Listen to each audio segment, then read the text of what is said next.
Hi, guys, and welcome to the Clinical Hour podcast.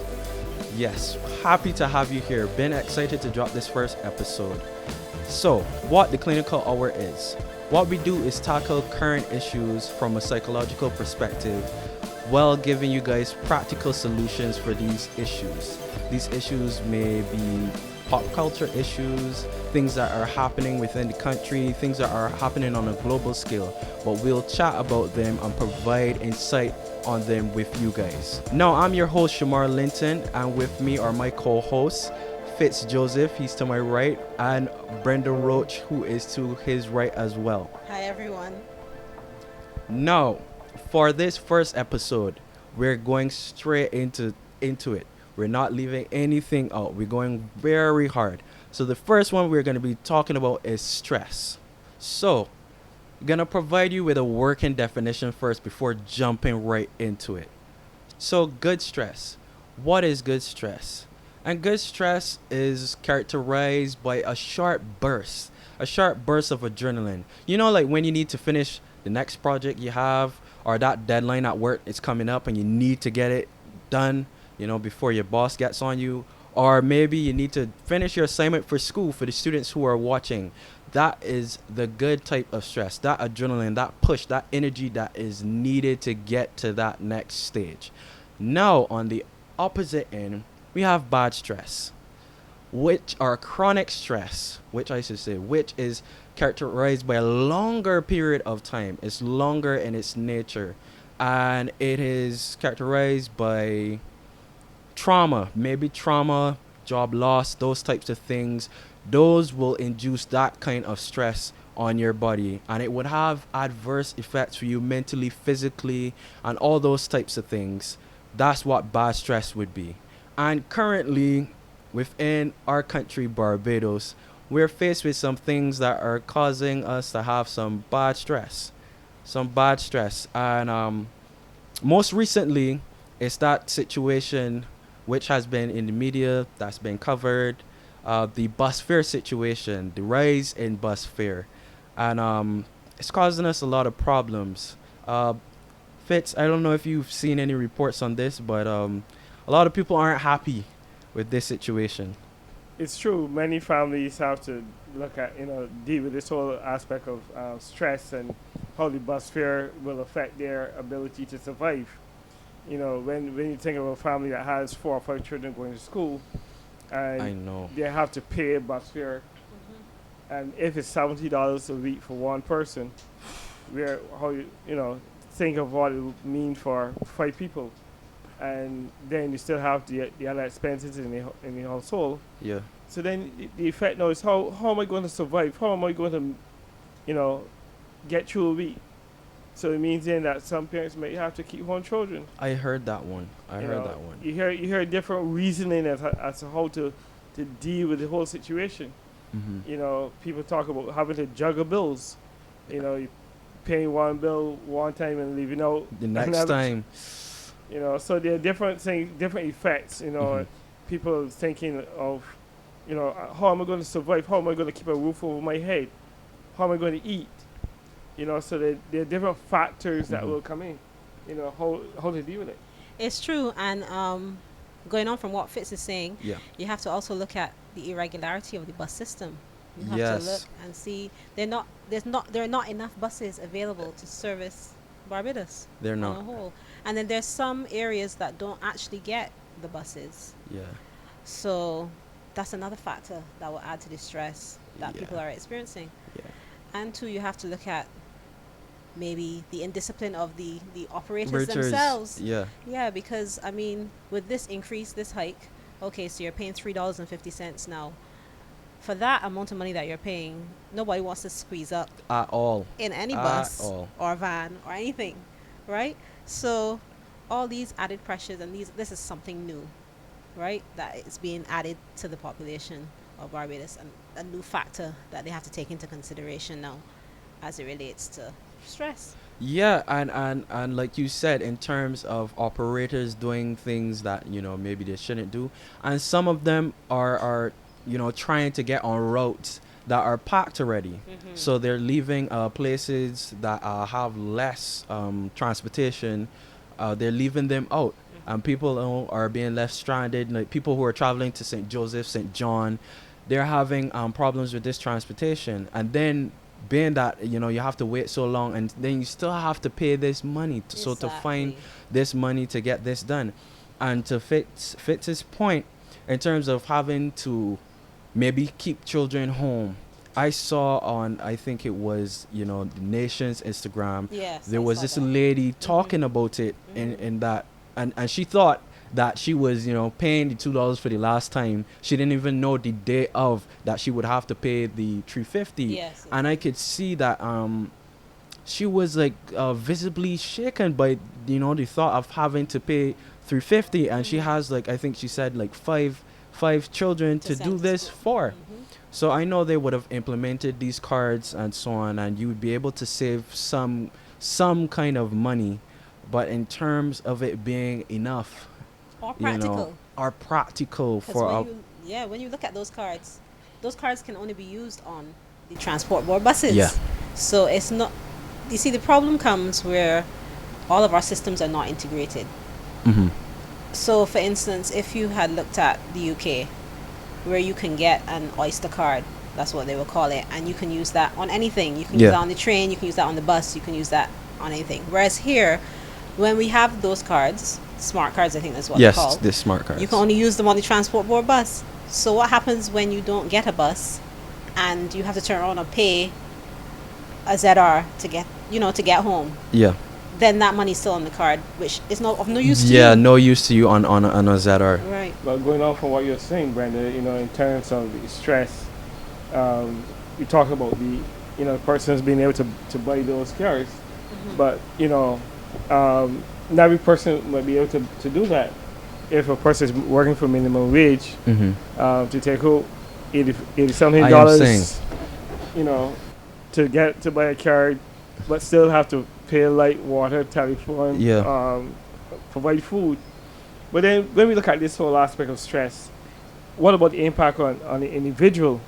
Yeah. This is not acute stress. No, this is going into chronic Stress. the Yeah. prolonged ability to maintain a household and get persons to school and to accomplish all that needs to be accomplished. But yet this extra burden now coming at them. Yeah. How do they survive? How do they keep a roof over their head? How do they keep food on the table? How do they be able to get to work? And I've heard stories of persons, even at $2, the bus fare at $2, where a person said, well, I had to walk. Literally walk from home to town to accomplish what you have to do. And then to beg someone to give them bus fare to get back home. So then, how do these people survive? And then the impact, in terms of the body.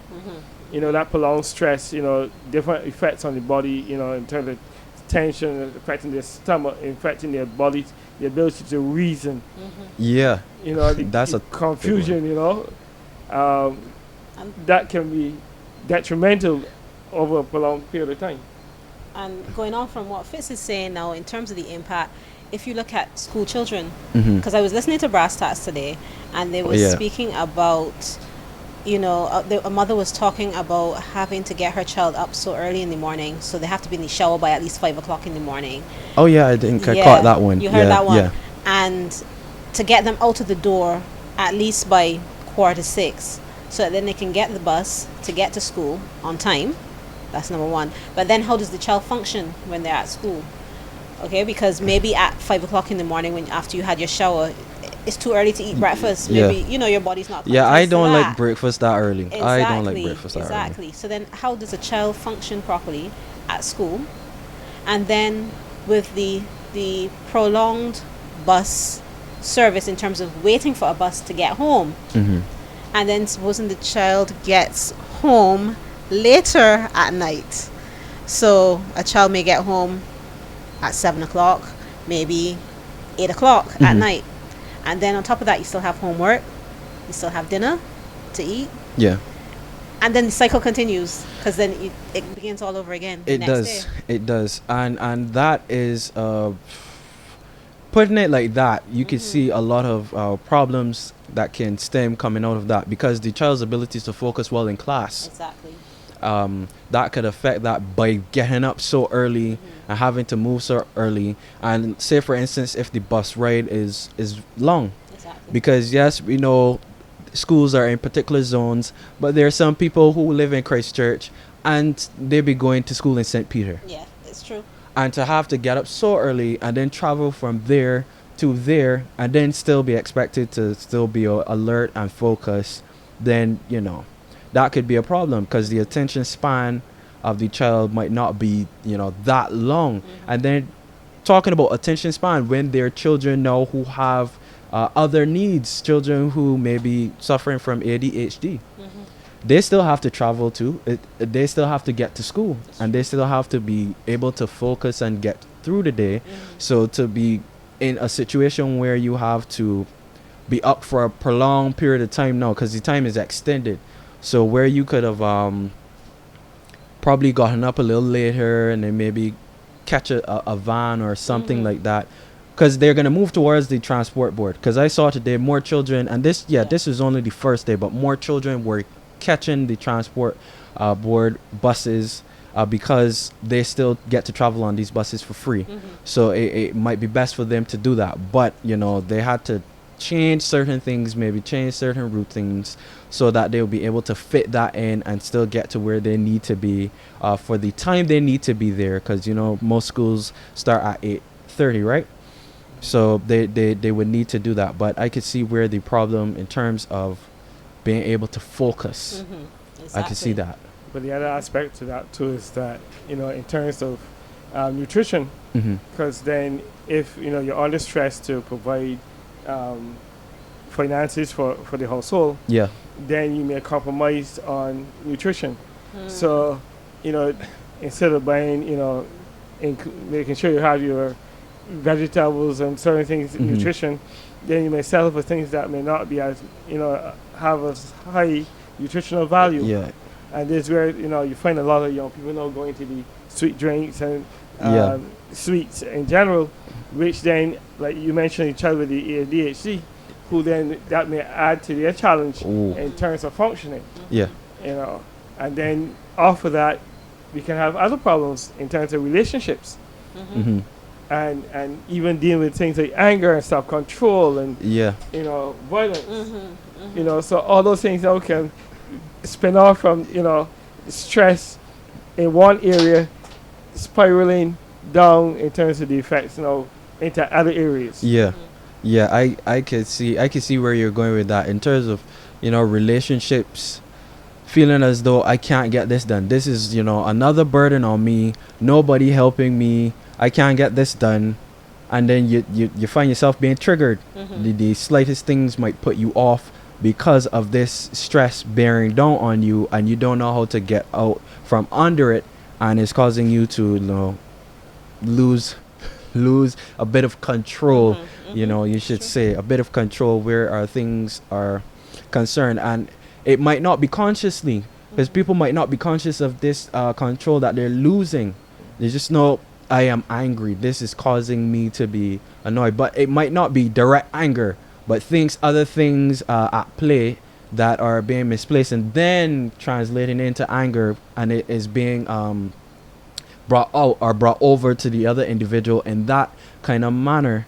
But maybe it could be desperation, feeling like my back is against the wall, I'm desperate, I'm fearful, fear, and then that triggers, and then that sends that into a tailspin, and then that kind of stuff happens.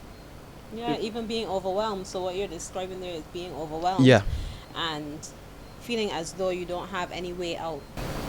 So job loss again. You might have lost your job, and then you still have 3 children to send to school. You still have your household to maintain. So again, feeling overwhelmed, and then that may develop into anger, and then you end up lashing out, so causing relationships to suffer, relationships with spouses or significant others, and then relationships with children get affected. So this causes a whole ripple effect. But this thing hasn't been, and the thing is, this pressure hasn't been started just yesterday. True. This is something that has been going on for quite some time. We could date it back to maybe 2008, the onset of the recession, and people were losing their jobs from then, and having to go on under this pressure, and it seems like it's just piling on, piling on, piling on. No kind of relief at any point, or if there's relief, it's very minimum, and it's like give and take still. So there's no kind of relief. So people are like, when is this going to end? When am I going to be able to be a little more free and not have to worry about all of these things constantly? Because if it's, and this is years, if it's from then until now, we can see how people will be triggered, triggered into behaving in particular ways. And this stress that we're talking about goes into other things as well. And another major thing that's going on is the violence. We can't bypass that. The violence, yes, the bus fares, that's a major thing that we're dealing with. But the violence and how the year has started, and we're only in April. And then when I looked at the statistics in terms of years before versus now, it isn't looking pretty good. It is not looking good at all. And the kind of stress that is going into these things and causing people maybe to act in these particular ways and lash out, and it's getting to a stage where it's quite violent. It's quite violent. And it's something that I think we really need to tackle and sit down and deal with, because it is not going to just end like that. It's not going to just fizzle out and just go back into the darkness or whatever. It's something that is going to persist and continue, but it's something that needs to be talked about even more. As we spoke, we mentioned about the whole aspect of stress affecting the individual and the person lashing out. But even as you mentioned, the whole aspect of stress being, even say from 2008, persons being under that prolonged stress and not having an outlet, it's almost like putting pressure in a bottle. Yeah. At some point, the bottle is going to reach its limit. Yeah. And it's going to blow if there's no release. And even for individuals, they need to have that release at some point where they can have find some measure of means to address the stress, even if it's a day, where they have that day, or even a weekend where they can have that downtime for that recreation, that prolonged stress. But to have that ongoing, that's why some persons may have mental breakdown. Yeah. Then sometimes you see people dropping down, we don't realize that person may be under constant stress and the body shuts down. Yeah. Persons end up in hospital and never been sick a day of their life before, but all of a sudden they have all these ailments. So what we are suggesting is that people need to recognize the difference between the acute stress and the chronic stress. The difference, because there are different effects that can happen if that prolonged stress is there and is not dealt with. And violence in society at any level, it's not recommended, it's not something like encouraged. And what we suggest is persons being able to find help to deal with that, because it's not only going to be the relationship, it's also going to affect the individual, their physical well-being. Yeah. Even sometimes people might start to have diarrhea. They don't know where it came from. The fact that they're under stress, the body starts to react. Physical manifestations. And to add to that, in terms of environment and what an environment can do to a person, in that maybe coming up as a child, normally if placed in a particular environment, one that is conducive to you excelling, something that is supportive, a very supportive environment, a child tends to blossom there, and they don't really develop this sense of defense, having to be defensive in a way. But when placed in a certain environment now, then the brain has to switch to defensive mechanisms, as in, I need to protect myself against these things. These things are harmful, they're in my immediate environment, I need to protect myself from them. So the brain, in terms of the wiring of their brain, it then goes towards something like that, because they're within a place where it is necessary, where it is needed. And I guess sometimes we don't understand how the environment would affect that and prolong those types of things happening. So then if the child is in a violent environment, it could be that this could happen, as in, I'm in a violent environment, I need to protect myself, so I need to adapt to this particular environment. So maybe I need to become a little violent too, because if these things are happening, I might need to protect myself. So it's a matter of survival. Right. Yeah.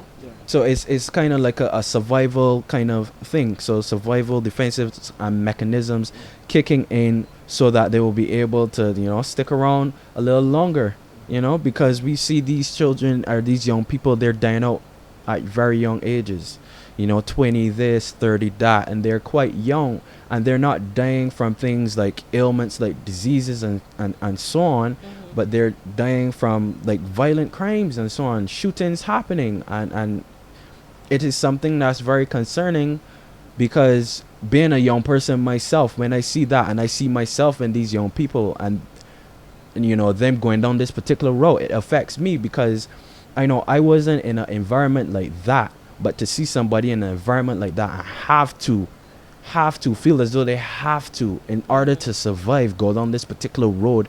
That is something that makes me feel horrible, because it shouldn't be. You shouldn't have to feel, I need to take up this gun, I need to do this to this person before they get to me.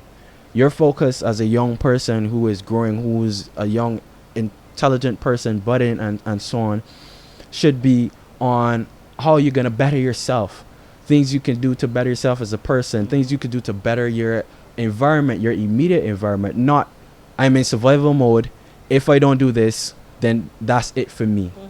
So yeah, that really hits solid and deep for me when I see that, And I think too, the pressures from, like we would have mentioned, so for instance, some of the young people, like you would have mentioned, Shamar, I guess they might feel as though there's nothing really for them to do. Yeah. So they go into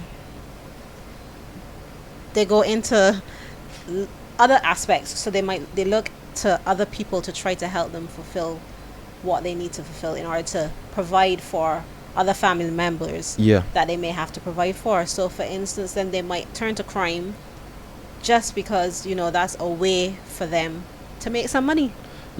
And that is a result of some of the pressures. And I'm not saying that what's happening in terms of the recession that has been happening since 2008, I'm not saying that is the sole blame but it's a spin-off to exactly what's happening. It's true. Even when you look at in terms of school, a lot of young persons in school find it difficult to function, even to reach the maximum in terms of being able to achieve, in the school setting, because again, out of the environment, the stress in the home, the stress of the parent being able to provide. Parent might not be able to send them to school every day. But yet, they're still expected to perform, they're still expected to achieve. But, how are they going to compete to the person who has, everything at their fingertips? And being in the classroom, that person, again, that is another aspect of stress. They're not pressuring them, but the fact that this person have, what they need, and this other person is struggling to make it. It makes it difficult for them to survive. Okay. Let's take a quick break here. We're going to take a break here, and we will be back on Clinical Hour, guys.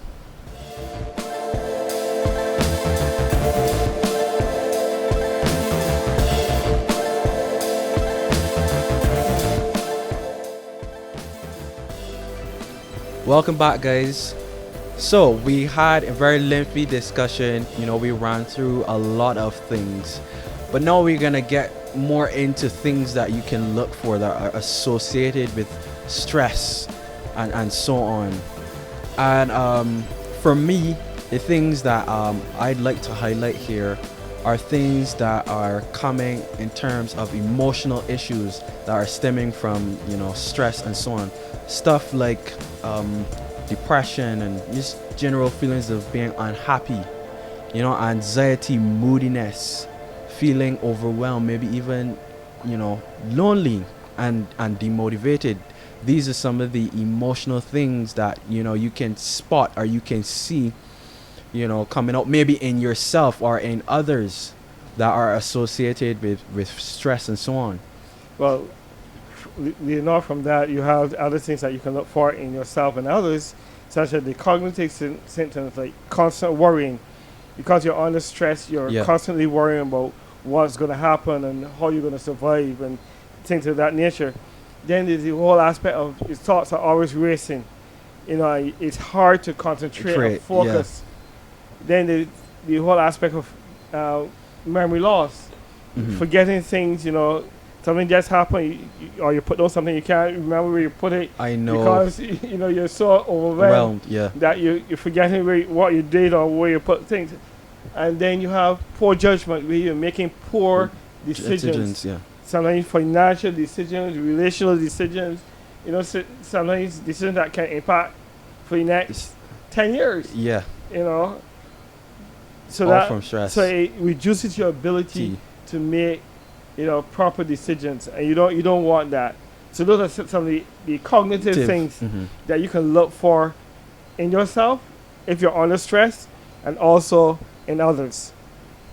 And for me, what I would like to highlight are some of the physical signs that can come across from having stress. So for instance, stomach pain. I think Fitz alluded to that a little earlier. Yeah, people be talking about getting stomach ulcers. Yes, and exactly. stressing. And the diarrhea too. Rushing to the bathroom. It's true. Yes. And then, of course, there are the headaches. Yeah. So increased headaches. These tension headaches. Yeah, and tension headaches, migraines. Then there's also the weight loss or the weight gain. Some people, they have trouble losing weight, or they have weight and they're trying to figure out, why am I not losing this weight? And all that could be stress as well. Or they're gaining weight because of the stress as well. Comfort eating too. Yes, because comfort eating, binge eating. Yeah, because when you are stressed, you tend to look for comforts. Yeah. And some of those comforts can be eating a lot of chocolate or just binge eating a lot of different trying foods. to adapt and adjust, I guess, to the load that is to the pressures that are new to you. So you're trying to figure out, how do I compensate for this kind of things? Exactly. And it might lead down such a road. Yep. To that, they may overeat, or they may undereat. Under eating, So then so two extremes, both extremes. I've seen situations where people, and Fitz was talking about relationship stuff, where people they don't want to eat. They don't want to eat. They don't want to see food. It's just upsetting, and they undereat, and stress from that situation has caused them to be in a place like that. And then there's also fatigue. So you're extremely tired all the time for no reason. For no reason. Not really no reason, but but it comes across as I'm tired for nothing. Why am I this tired? Yeah. And then things to look for in children. Yeah. There's the bedwetting. Yes. So you might have passed that phase already in your growing up, developmental years, and then all of a sudden the child starts wetting the bed again. So that's another sign to look for. There's nail biting. You may have a child that doesn't normally bite their nails, but then all of a sudden they start, and so that's a cause for you to ask some questions, find out exactly what's happening, whether something's happening at school. There's also one that I was thinking of that. There's the grinding of the teeth. Yes, teeth grinding, especially when they're sleeping, and they're not conscious that they're doing that. Yeah, because people have to wear these things now, right? Yeah, when they're grinding, the guards, the mouth guards. These mouth guards, when they have that kind of stuff. Guys, all these are signs. I hope you guys are paying attention. These are signs. So if you see them, pay attention. Don't overlook it. Don't think it is nothing. It is something that is there, to pay attention to. And then trouble concentrating. Yeah. So for children, I think we would have alluded to that earlier up in the program as well, especially with the stress of having to get up so early or coming home so late and being so tired, then you can't concentrate as well as you could. Yeah. Yeah. And like I said, all of these are signs, and pay attention to them. But I am glad that you brought back around the conversation we were having earlier, because we did have a lengthy discussion.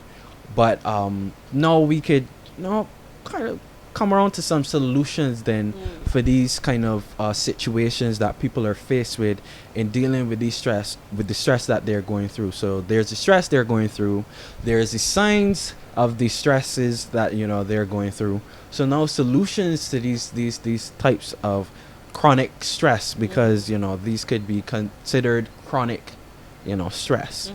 So some of the solutions, Fitz, do you have any kind of solutions in terms of for the discussions we were having earlier on this stress topic? Well, one of the first things, is for people to recognize it, Yeah. and seek help. Sometimes some people are able to work out how to deal with with it. stress on their own, but not everybody's Everybody. able to do that. And some people need to seek help. And sometimes some persons may say, "Well, let me talk to my friend, let me talk to a family member," but they may be in the same situation. And they may give advice that may not be conducive. So they may need to seek professional help to get on the right track. But then they look at their abilities. What do you enjoy doing? What are some of the things that help me to relax? So for some people it could be gardening. Some people it could be going to the beach. Yeah. So it's finding that hobby, that recreation. Yeah. Kite flying coming up, man. Even kite flying. It's Easter. That can help them to pull back from this situation and have that moment of time to relax. Yeah. And I like what Fitz said in terms of recognizing, but I wanted to go a little further and say understanding the stress that you have, because I think you would have mentioned before too, it manifests itself differently for everybody. Yeah. Everybody is That's true. different. So understanding the signs that you may experience, when they come on, acknowledging that this is what's happening to me, this is what's happening to my body, and then finding what is that you like to do, what do you enjoy, what can help you to relax. Relaxation, they always say, is people always use relaxation as like the first thing, when it comes to dealing with stress. But I do believe understanding that you are stressed and what is causing that stress, I think, is probably one of the first steps that you can.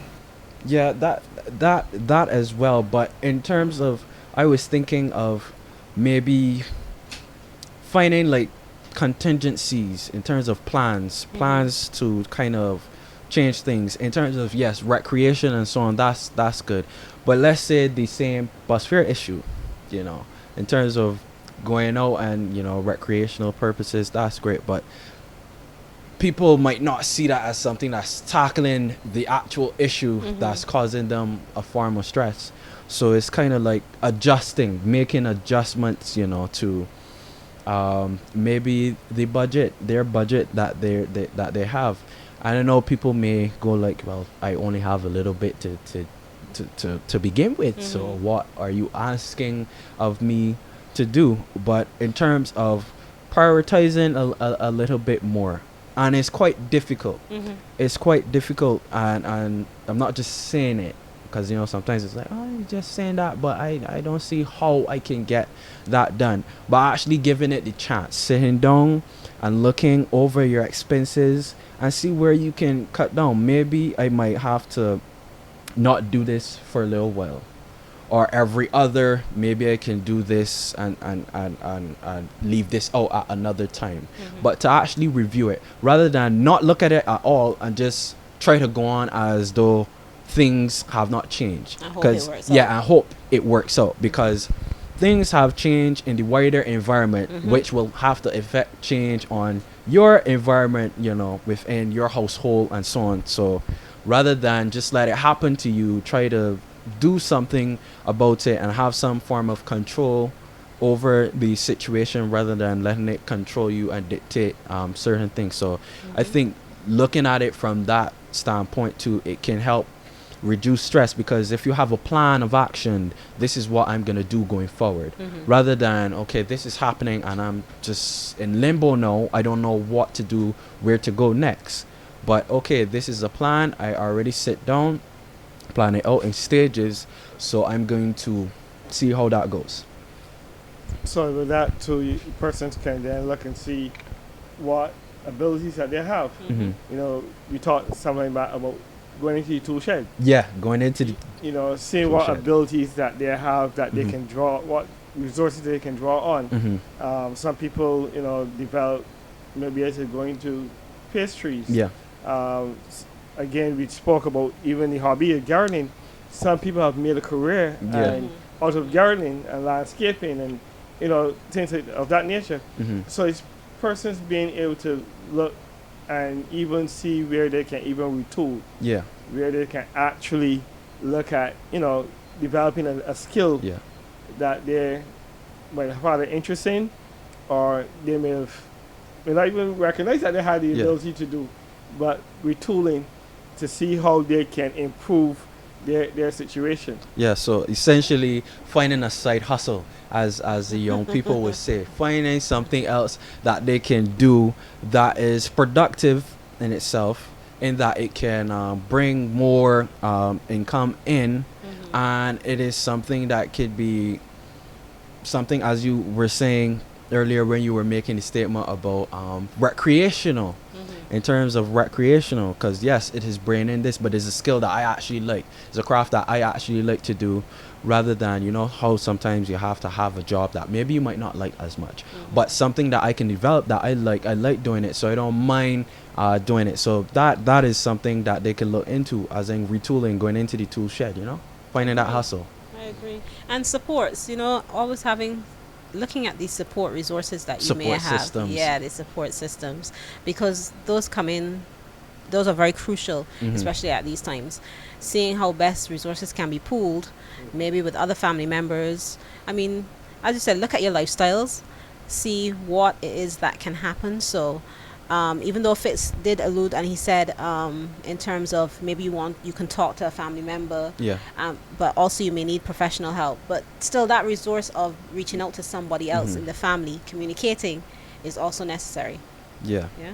Yeah, communication, being able to verbalize and speak, Mhm. because you know, when you let that fester and sit on your mind for too long, that can cause a lot of stress. Stress. Hate to be cliche and, you know, use that word over and over, but you know, is what we're talking about, and it does cause a lot of stress when you keep it in. Mhm. So being able to talk to a person, let's say a member of the support group, as you were Mhm. saying, so they can help support and prop you up in your time of need, and you could Exactly. do the same for them in Mhm. their time of need. But it's necessary, because, you know, a larger group and all hands on deck helps out a bit more than one person trying to push the plow. Yes. Right. And the communication, you know, among family members is like, you know, the blood in our bodies. Yeah. You know, the blood in the body help to carry nutrients to the various parts of the body, but it also helps to remove the toxin. Yeah. So the communication helps to strengthen the family. Mhm. Uh-huh. And once you have that effective communication, it also helps to take away those negative things that within the family. Mhm. You can identify them, you can deal with them, and you can find ways to overcome them. Uh-huh. So the communication is, you know, Yeah. very vital Yeah. in addressing the whole stress. I like that analogy. I don't. Yeah. It's I good. Though. like It's that good. analogy. Yeah, I would never have, you know, thought of that, but that's great.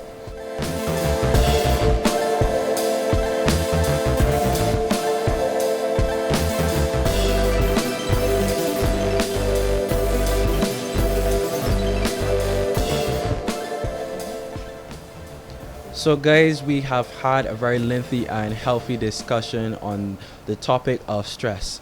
Being able to provide you guys with numerous level of insight on this particular topic. And, you know, we talked about the bus fare, the increase in bus fares, the violence that's going on, economic stress, all of that stuff, the signs, the things to look for, and give you some takeaways. But there's just this one more takeaway I'd like you guys to have before we go, and that is that stress is a part of life, but what is most important is how you handle it. There are things that you can control, and then there are things that you cannot control. What is advised is that you stick to the things that you can control so you can avoid the stress of things that you cannot control. Okay? We're going to leave you with that. And also, guys, there is a segment, we have designed a segment just for you, particularly for you, and it's called Listeners Letters. And what we will do is take letters or emails, actually, you'll write in at theclinicalhour@gmail.com. And what we would like from these emails is situations that you're going through that you write in on, and we will discuss them and provide practical solutions, the same as what we would do in the podcast. We will do it specifically for the person who is writing in this particular letter. All right? So that's what we will do. So it's been fun having you guys here, and tune in next week to the Clinical Hour.